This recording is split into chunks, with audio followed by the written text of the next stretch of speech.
Hello everyone, this is Saurav and welcome to Orissa Post Live, and these are today's top headlines. Two Class 10 students of Gandamunda High School met their watery grave Sunday while taking a bath in a pond at Pokriput in Bhubaneswar. The deceased were identified as Shubham Jaina and Prakash Maharana. On the way back home from tuition, the two decided to take a bath in the pond, which led to the tragedy. Prime Minister Narendra Modi virtually flagged off Sunday the Puri-Rourkela-Puri Vande Bharat Express. The train will run 6 days a week excluding Saturdays. This is the second Vande Bharat for Odisha after the Howrah-Puri-Howrah train was launched in May. Authorities of the Jharpada prison in Bhubaneswar released Saturday evening a rape accused instead of another prisoner who had been granted bail. The case of mistaken identity came to the fore when relatives of Ramesh Jaina complained that he had not been released despite the bail order. Prison officials then released that they had released another person with the same name.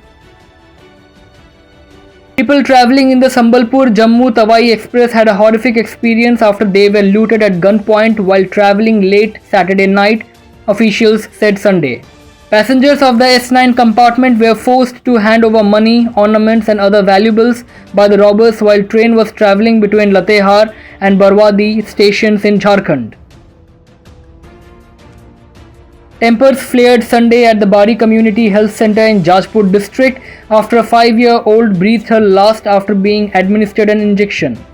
The father of the deceased blamed the hospital for her untimely death, following which an irate crowd entered the health centre's premises and vandalized it.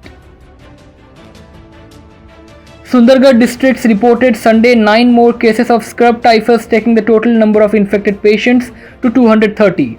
In the last 24 hours, 49 samples were tested for the scrub typhus bacteria, out of which 9 were found to be positive. US Ambassador to Canada David Cohen has confirmed that there was shared intelligence among Five Eyes partners that had prompted Canadian Prime Minister Justin Trudeau's offensive allegation about the involvement of Indian agents in the killing of a Khalistani terrorist in Canada, a section of the media reported Sunday in Toronto. CTV quoting Cohen said that information had been passed on to the Canadian government about the Indian involvement in killing of Hardeep Singh Nijjar. Sources said Sunday that the National Investigation Agency has prepared a list of 19 fugitive Khalistani terrorists living in the US, UK, Canada, Dubai, Pakistan and other countries and will soon launch an all-out effort to arrest them. As part of the crackdown, their properties in India will be confiscated. Congress leader expressed confidence Sunday and said that the party will win the upcoming assembly elections in Telangana, Madhya Pradesh, Chhattisgarh and Rajasthan. He also asserted that the BJP will get a rude shock in the 2023 Lok Sabha polls. Indian shooters and rowers made a bright start at the Hangzhou Asian Games in China.